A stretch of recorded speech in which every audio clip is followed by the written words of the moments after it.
Imagine living your life after 50 and feeling energized and excited about your future. Welcome to the Women in the Middle podcast, the podcast for women who are ready to figure out what they want and create the life they deserve. Here's your host and Master Certified Life Coach, Susie Rosenstein.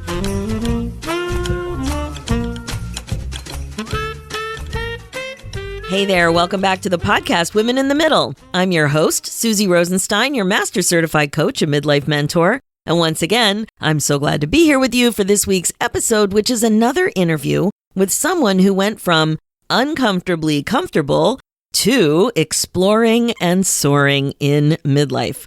Sounds so intriguing, right? Now, you might be wanting this same exact thing, and I totally get it. So I'd like you to meet my guest today, Paula Rosecky. Paula's a past client and an amazing human being. She considers herself a human insights investigator.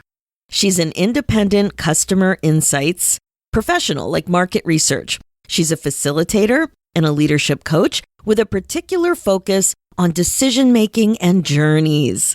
And as a firstborn to immigrant parents from the Czech Republic, she is fascinated by immigrant stories and international travel. And you'll see as her story unfolds on the podcast, this is part of her story, and this story held clues for her next chapter. I'm pretty sure you'll likely recognize yourself in parts of Paula's story. Around the time she turned 50, she totally felt like she was in a midlife funk, and she started to look for answers and clarity about the direction for the next phase of life. And that's when she reached out for coaching. Paula had a pretty rough few years in her 40s when she lost both of her parents to cancer and had a few other really big changes to boot. After some time, she realized she wanted to get out there in the world in her own way. She wanted to design her life with intention, but she didn't know exactly what that looked like. She was ready to explore options and wanted support and structure to think about all that stuff, right? To think it through. What Paula experienced is so common for women in the middle. You have a sense that you don't want regrets. You start to be pretty clear that you want to be more intentional about your life, but you're not getting where you want to go, and time seems like it's just flying by. So you're not alone. Paula wasn't alone. And coaching together really helped her get the clarity about her next chapter. And she's totally on her way now. She's going to tell you all about it, especially what that stuck and murky experience was like for her and how she was able to get excited about her life again. So please enjoy this interview. Hi, Paula. Thanks so much for joining us today on the Women in the Middle podcast. Oh, Susie, I am just delighted and honored to be here. Thank you so much.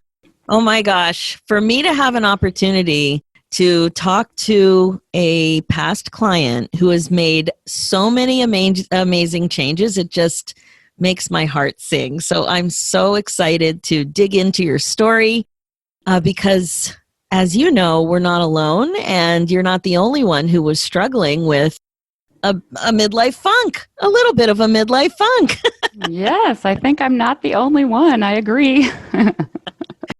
So I love that now you've come to this idea, the way you consider yourself a human insights investigator. I love that. So we're going to talk about all of that. But first, I want to ask you why you first reached out to talk to a coach. What was going on in your life that you thought, you know what, I think I need some help, and I think a coach might be the right way to go?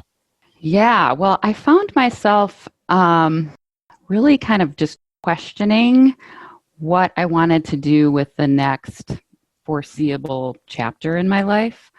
I had gone through a lot of loss prior, just before this time, and I really was just thinking through, what do I want to do now? And I became kind of obsessed with the word intentional and with this concept of no regrets.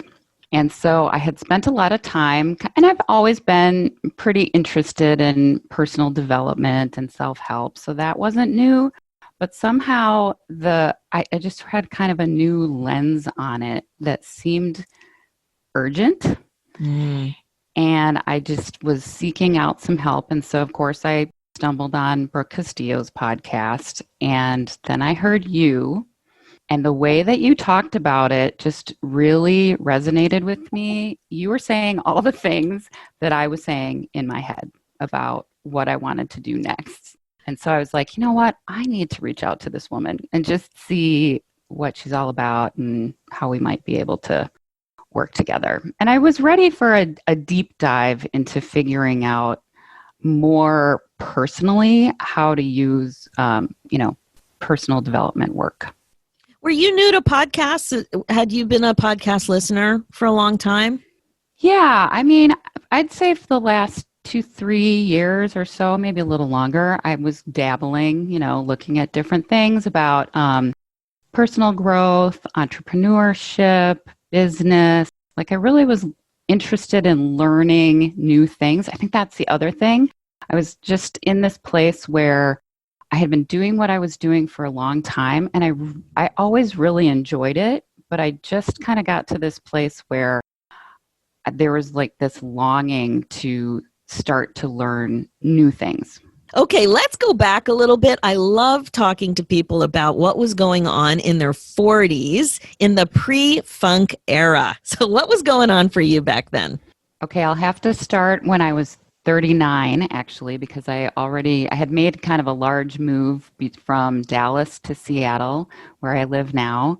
I was in kind of exploring a relationship to my now husband and a new job opportunity.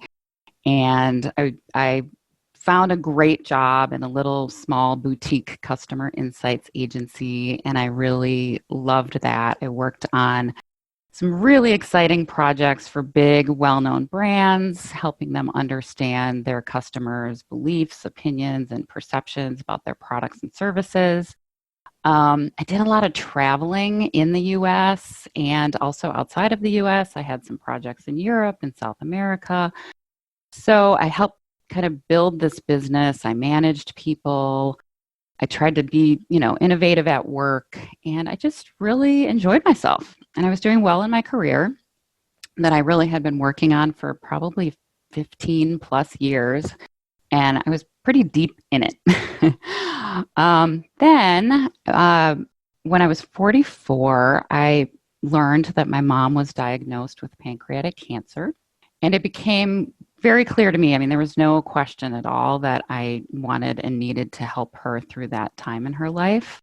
And partly because my dad was legally blind, and I knew that he would not be able to manage kind of probably what was ahead. And so I told my job I had to go, and I wasn't sure what was going to happen. And sure enough, about 2 months later, she passed. And then it kind of became all about my dad. And he still wanted to have a really active life despite being blind. And he was super fun loving, and he continued to travel and just wanted to still keep seeing the world. But something told me that I had better get married if I wanted my dad to see my wedding. So about a year later, I just told my now husband, hey, I think this is a good time to get married. And we ended up having this wonderful, beautiful wedding in the Czech Republic where my parents were from. And I'm just so grateful that I listened to that kind of voice inside me that just, for whatever reason, kept showing up. So it's amazing when we listen to a voice, because most of the time we poo-poo them. I know. I've gotten better. I've gotten better at listening to that inner voice. So yeah, we got married when I was 45, and then it became about my dad. And unfortunately, a couple years after that, actually, what my sister and I helped move him from Wisconsin to Colorado, where my sister lives, and settled him in a bit. He still wanted to travel and stuff, but he was diagnosed with brain cancer. Oh my gosh. Yeah. And so then it was just, helping him through that process, and still helping him travel. He loved going back to the Czech Republic to see our family and some friends. And he wanted to go to Mexico and just kind of keep living his life. And unfortunately, he took a bad fall when he went to Mexico, and I needed to go and pick him up because he was there with a friend who didn't speak Spanish or English. And I went to go get him, took him to Colorado, and then that was kind of the beginning of his kind of end of his few months of life. Wow. So what was the time period between both of your parents having cancer and that phase? It was about within the period of 4 years. It was my mom's diagnosis, kind of going through that process. A little time passed, then my dad was diagnosed and going through that process with him. So after that, I just really needed to take a big pause and examine what I really wanted to do, because seeing both of these people who were so dear to me and gave so much up to come live in the U.S. My parents immigrated in 1969 when the Soviets were kind of overtaking Czechoslovakia at that point. And so they had given up a lot to be here in the U.S., and I really just wanted to sit with that for a while. And I got really quiet. I had this need to be outside all the time. It was very hard for me to be inside. It was kind of interesting. And I just got very contemplative about what I wanted to do next. And I think that was about the time that I came to you. Wow. So the 40s for you were so intense.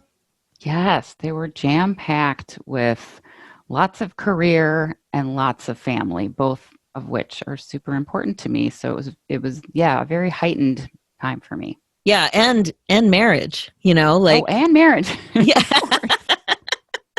There's that too, yes, which is part of family, yeah. Yeah, definitely part of family, but it's just so interesting the way all of that came about and how your 40s really do sound like a wake-up call, like it really shook you up. And the way I describe a wake-up call is it's jarring.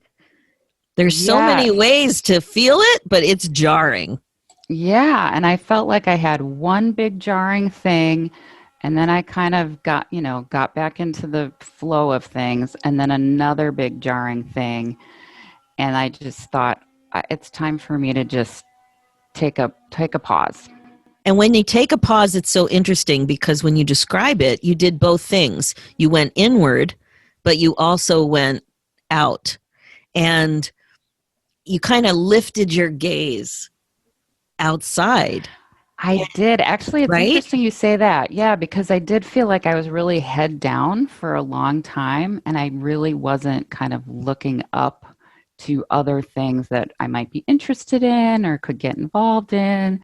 I was very focused, and I was comfortable with that until I became kind of uncomfortably comfortable. Yes. Do you remember when you noticed that?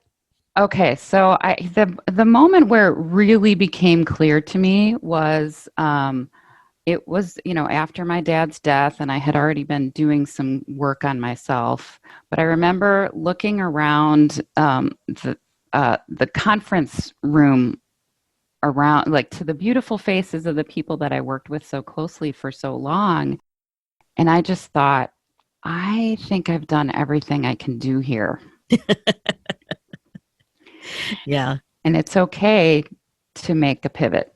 And I just needed to become comfortable with that thought even. Yes. That was unfamiliar to me to even start thinking that way. So just listening to that for a while and trying to process what that might mean for me.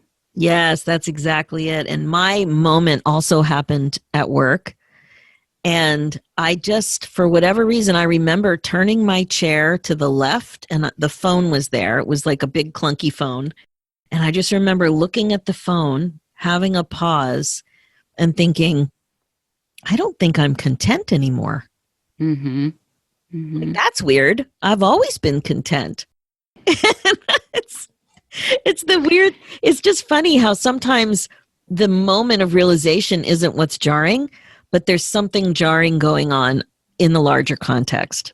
Yeah. And it's interesting because I felt like kind of a tiger caged up because I had all of this frustration energy about what I was going through. And at the same time, I felt like I know I have all this knowledge and I want to help people and I want to learn new things. So it's like I wanted to also kind of spread angel dust at the same time. And I just didn't know how or what that looked like. Yeah, exactly. And that's a common thing. We tend to become a little bit, not that we're not values based or in our earlier years, but it seems to become heightened in midlife, plus this urgency sense that we have about timing. So those two things combined really help shine a spotlight on this area of frustration. I find that's what seems to happen to so many people. Now, one of the things I saw that in our notes about the interview that you mentioned was that you thought about thinking and reflecting on your past life when you had also made big changes. Tell me more about that. Oh, yes. Okay. So I was a little methodical about this because one of the things that I study and love working on is how people make decisions.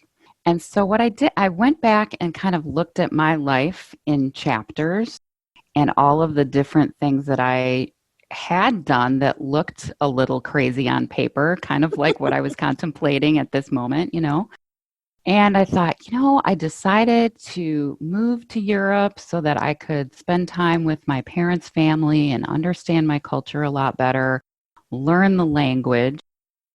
I went back to school there. I had a couple of great jobs there. And then I decided to leave there and I came back to the US. I suffered for a while from reverse culture shock, and I got a new job at a corporation. I made a lot of really good decisions that really served me, and so I just went to look at what were some of the things that I was thinking at those points in my life, and just realizing like that all worked out just fine, like just to calm myself down, like, oh, you're doing this crazy thing on paper, and yet you're still fine, and everything will be just fine.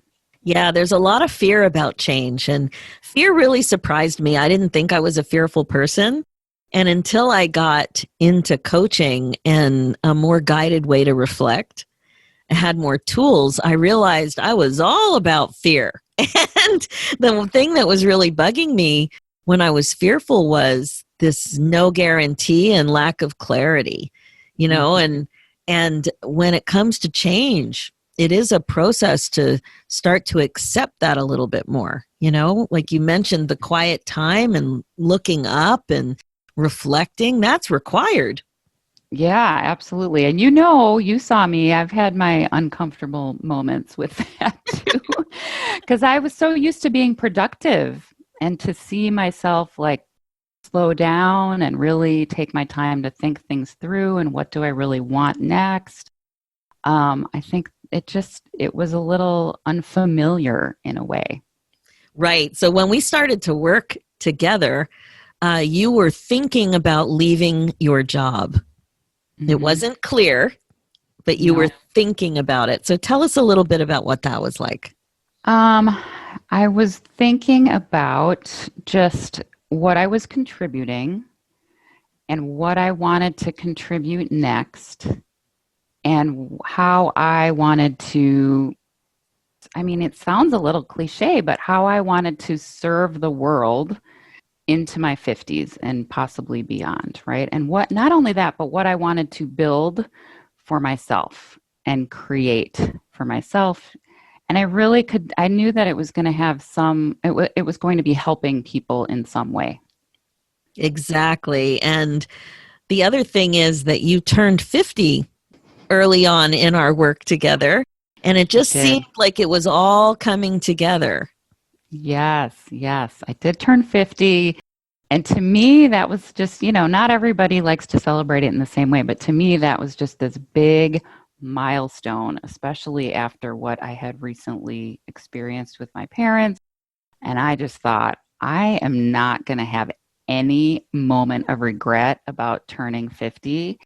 So I just had a big party, and I'm so glad I did, because now that wouldn't be quite possible. So Although I did have a Zoom pop-up dance party for this birthday. such a great idea. So when you made that decision to leave your job, what was that process like? Because that's really putting a stake in the sand. Yeah. It was challenging. I'm not, there's no bones about it, because I really did enjoy where I was. I enjoyed the work, but somehow the want to do something different became louder than the staying comfortable. And it was almost like it was this feeling of something bigger than me that was calling me and kept coming up, like this inner voice, that I just decided to finally go with it. Oh, yeah. It was so much fun to watch. And one of the things I remember so clearly about our coaching together was that you kept saying that you wanted to explore and use this time to explore, that was the gift you wanted to give yourself. But every time I looked away, you were trying to nail down your plans, tighten up that period of exploration. So it was kind of like a push me, pull you. Do you remember Push Me, Pull You from Dr. Dolittle? Yes. You know what? That's exactly what that idea of feeling like a tiger, but also like the angel who wants to spread the dust. Yes. It was kind of that feeling. Like it was an internal conflict, because it was leaving something that was great and going into something that was unknown. And I didn't have a clear plan.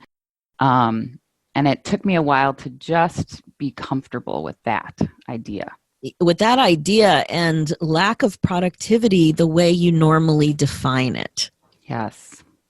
And I like to think of giving yourself a pause as incredibly productive, because you're not sitting around eating bonbons while you're in this pause. You are moving forward, but it's not the way you normally tick off boxes. And this gave you lots of angst, and certainly gives other women in the middle a lot of angst, because we're so used to being traditionally productive and ticking off those boxes. What was that like for you? Oh, that was uncomfortable. It was uncomfortable, but I think I got to a place where I could just open up to exploring.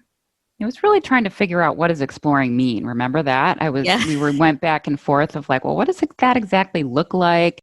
And how does it feel? I think once I could figure out what it actually felt like, which was much more open rather than ticking off the boxes and being productive. There's sort of this qualitative element to it that's just has a different energy. Yeah, and you have to keep reminding yourself, this is okay. Yes, I did have to I had stickies up here telling me, it's okay. You are exploring. This is a journey.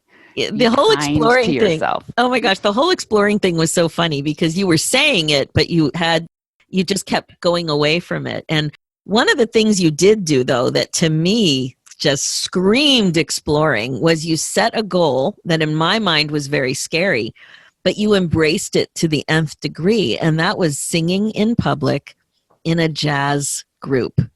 And that was one of the things that you did early on. So why do you think that was something that was so important for you to do kind of first after you left your job? Yeah. Singing has been something in my head for so long. I sang a little bit as a kid. As a matter of fact, in the 3rd grade, I won a Snickers bar for winning, the talent contest. And I was in chorus for a little while. But I didn't pursue it, or I wasn't, I thought I wasn't being encouraged, whatever. I kind of let it drop, but it had always been in my mind. And I think in those exercises that we did together about going back to your life and the things that brought you joy, that really brought me joy as a kid. And I'm fascinated by voices. I love using my voice. So I was like, you know what? I'm just going to go back to singing. And I found a teacher, and someone told me at the end there's a recital on this particular stage where I had envisioned myself singing at some point, point in my life. And so when someone said, yeah, the recital is on that stage, I was like, oh no, that means I guess I have to do it because when you posted that video, it was a dream, yeah. And it was one of those signs. But when you posted the video of the conclusion, that recital, I was floored because you were in a sparkly gown. There was a stand-up bass, like it was a proper jazz performance on a stage with lights, and it sounded beautiful, and you sounded beautiful, and I was just beside myself that it was definitely a reach for you to do that. And I think what you just said kind of exemplifies your experience. Everything you've done since you left your job has been you finding your voice. Yes. Oh, thank you for saying that. That's really meaningful to me because I think that was part of my process. Oh, yeah. And even though maybe that didn't look exactly like singing was part of your career pivot, but in terms of thinking about it at this level, symbolically, poetically, I think it really, really does. So then the next thing you did was to decide that coaching might be worth exploring, as well as also thinking about parts of your career that you really enjoyed and how you could maximize that angle as well. So tell us a little bit about what you took from your career that you loved and that you're able to bring forward in a slightly different way. Yeah. Well, so I really enjoy talking to people. That is the part of research that I really enjoy. I've been moderating in-home interviews and focus groups for quite a long time. And I love that. The one thing that happens, though, is you're a little bit removed, right? You're talking to a lot of people and you're looking at the patterns of what they believe and what their opinions are or their reaction to products or services. But I often found myself thinking, what else is going on with this person? Like I so could have had a big, long conversation with that person on their own. And I've always really liked helping people kind of make their next move in their career. I loved helping people kind of mentor them through internal politics or, just what they want to do with their careers. And I've always really enjoyed mentoring people on that stuff. So this coaching seemed to just really bring it all together for me. And it was just a skill that seemed like something that I'd be good at. That's so great. And because of the timing of our work together, I got to have a ringside seat from the beginning of confusion and frustration and unknown to the completion of you actually starting training, completing training, and starting to figure out where you wanted to make a contribution in the world with your new skills, your new freedom, your new perspective.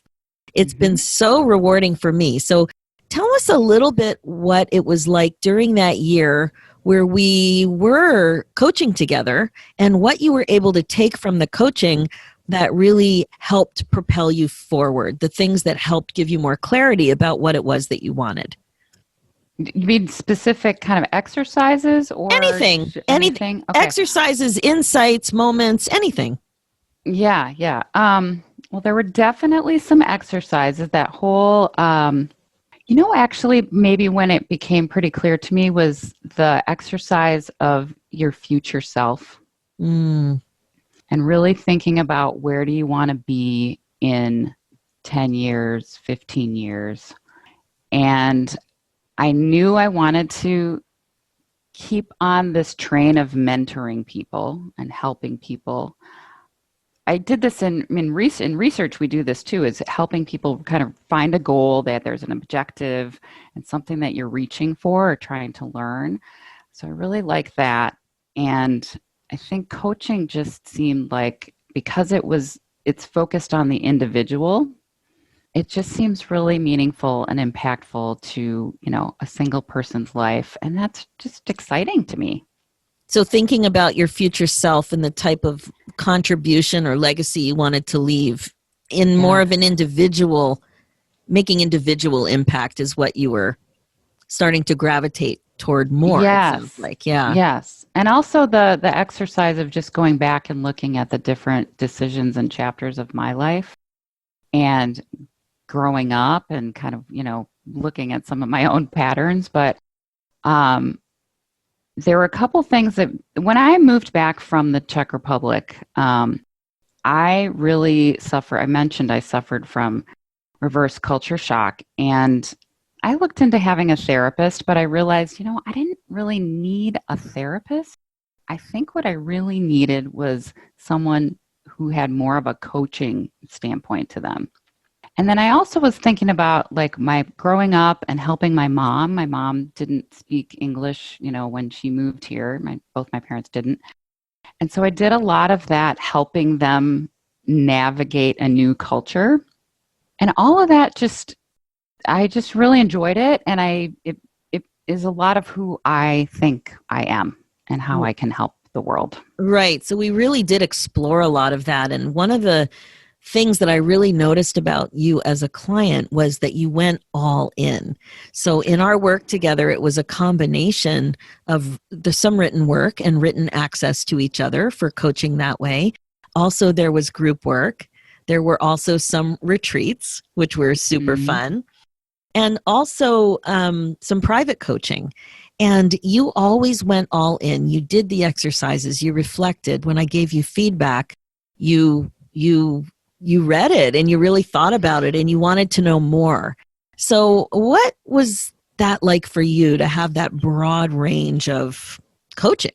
Yeah, I love the way that you structure your work, because to me, we met 3 times a month or so, right, through that whole year as a small group.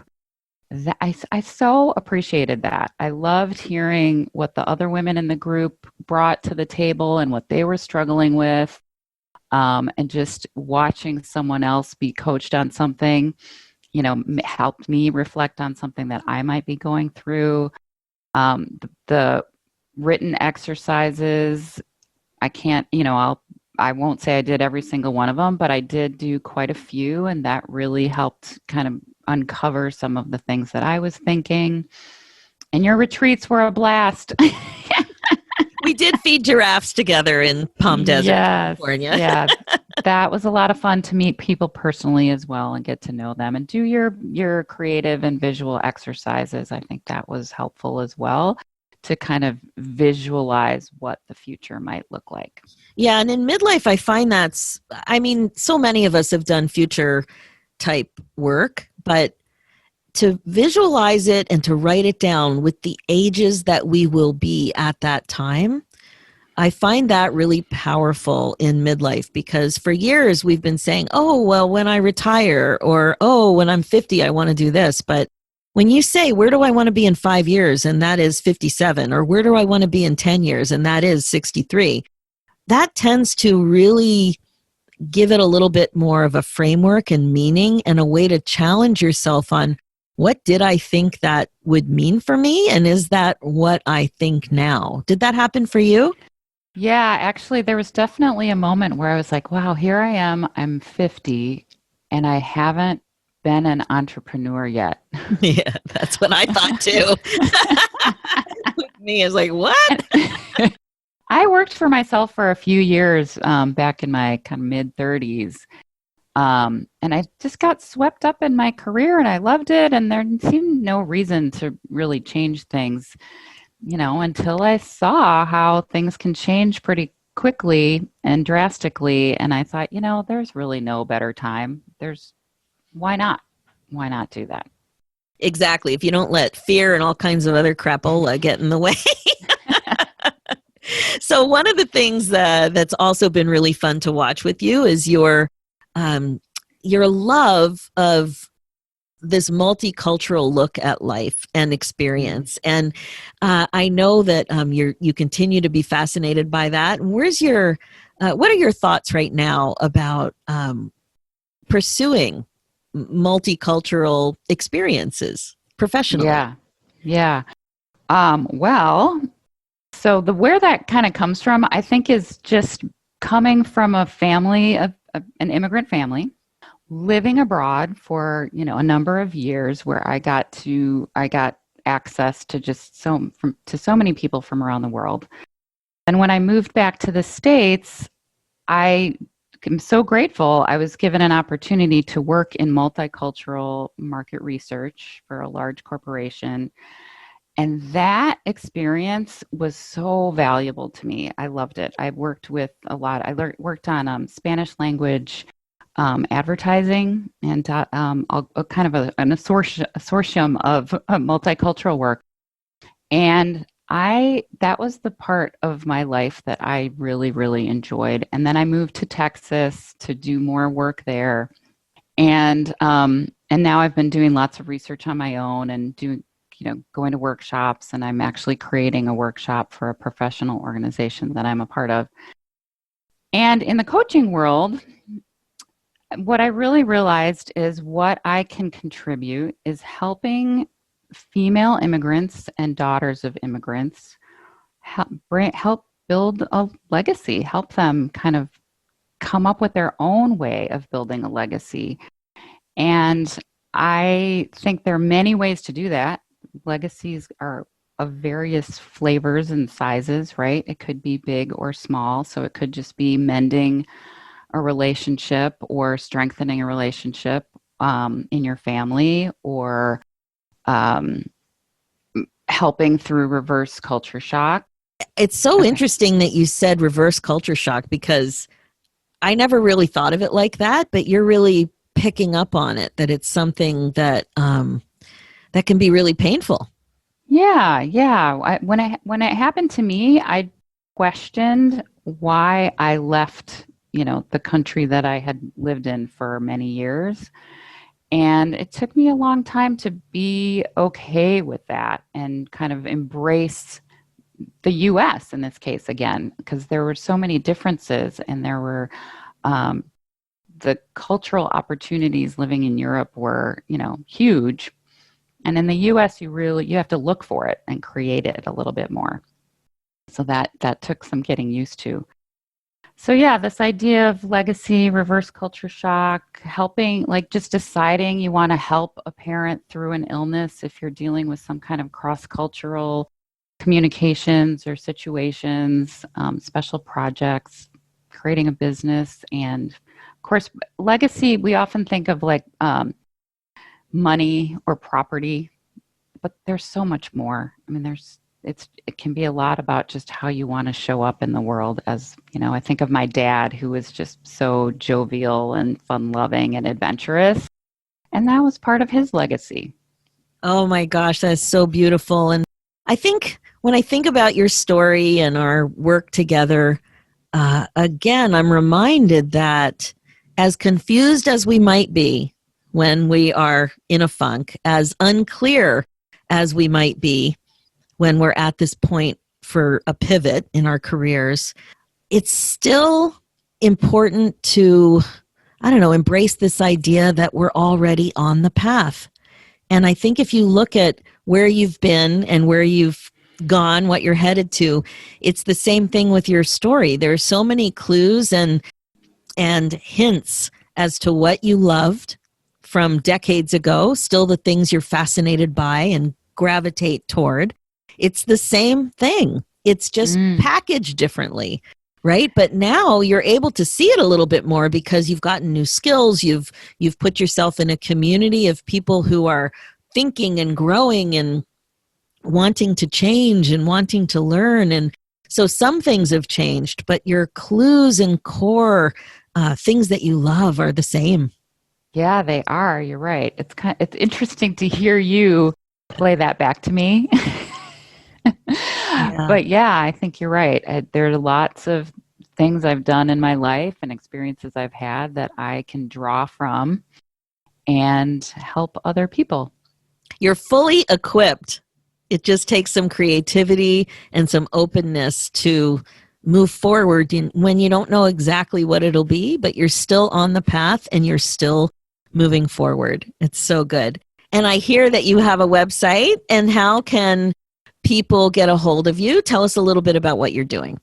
Yeah, so people can find me at paularosecky.com, and I'll spell it out. It's ROSECKY.com. And I am working with female immigrants and daughters of immigrants who want to build a legacy they are proud of. Oh, that is so beautiful. And of course, I'll have your website in the show notes. So if you want to get in touch with Paula, please do. Paula, thank you so much for joining us today. It's been a pleasure just talking to you and reflecting about how far you've come in your ideas about the legacy that you want to create for yourself and how you want to contribute. And I think what you've shared is such an important reminder that being confused about stuff is normal at this point in your life. But when you want to figure it out, you can absolutely get unstuck. Absolutely. And just keep in mind to have no regrets. That is very important. Well, that is a mantra of the podcast, regret proofing your life. Absolutely. Thank you so much and all the best. All right. Thanks, Susie. It was a pleasure. All right. So good. I'm sure you saw a lot of yourself in Paula's getting unstuck experience, right? Paula wanted to explore, but had to keep telling herself that it was okay to explore. And that's an example of what I call being on to yourself. I say that all the time. And managing your mind. She could identify that urge to go back into her old patterns of thinking about what was a worthy way to spend her time and be productive. She noticed that internal struggle that she was feeling and how frustrated she got. She wrestled with the concept of the pause. Like, was the pause actually productive? And also, she discovered how important it was for her to find her own voice while she answered the call to discover how else she could contribute in the world and create her own legacy. Also, notice all the clues that were there for what she always gravitated toward in her life, what she loved. She loved connecting deeply with culture and legacy. And like I said, there were clues for that everywhere and all throughout her life, even with that Snickers bar prize that she mentioned early on when she had an opportunity to sing. Just finding her voice and connecting with culture. Those are really themes in her story. So just like with so many amazing women in the middle, when you're searching like this, you usually don't fully appreciate that you're likely already on the path. This has become my new mantra as I hear it over and over again from amazing women in the middle all over the place. I also see it personally with my own stuck to clarity story. The clues go way back, and when you look for the patterns and consistencies in your life with different lenses, you can see them. But when you're telling yourself how stuck and confused you are, you don't. They're harder to see. So thinking a slightly different thought, something like, I'm open to the idea that I'll figure this out, or I'm learning more and more about what I want. Those are the types of thoughts that will be way more useful for you in your future and to move your future forward, to make your future happen, to create your future. That's how you roll when you're regret-proofing your life. Okay, that is it for this episode. As you know, my focus as a midlife coach is to help you waste less time spinning and feeling stuck about aging, about empty nest, about relationships, about your career, about being more compassionate toward yourself, about all of it. It's time to get excited about your life again. Remember, being the queen of your brain domain is the best way to be, and I'm here to help. This is what you'll learn when you hire me as your private coach. And you know what? You're not going to believe what's possible in your life and the transformation that you're ready to make.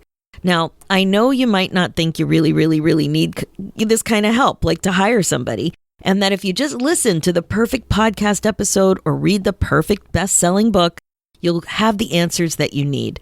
You know, this kind of strategy is great for sure, but it may not be enough. When it comes to applying the concepts, that's when you really benefit from coaching. So there are 2 great ways to work together right now, and one of them is private coaching, like I mentioned. I can help you grow faster. You'll see the connections and insights more clearly, and we laugh a lot too because you learn to be more curious and more compassionate with yourself. It's so good, and it's such a beautiful gift. So if you're curious, head over to www.talktosusie.com and you can go ahead and apply there. Now, the other way to work together is group coaching. You can become a first lady. You can join my new midlife membership, the Finally First Club. Now, this is an upbeat virtual community for midlife women just like you who want to stop feeling stuck and confused and finally start making the changes that you want in your next chapter. The clarity and courage and connection that you're looking for is only one click away. So get on the VIP waitlist now because enrollment will be opening up again soon. Join us there. Head over to www.iamfinallyfirst.com. For show notes and links, head over to www.coachwithsusie.com. To get your hands on 9 secrets to get unstuck in your 50s, just go to susierosenstein.com/9 secrets. Let's do this, ladies. It's time for you to put yourself first, one thought at a time. Thanks so much for listening, and I will talk to you next week.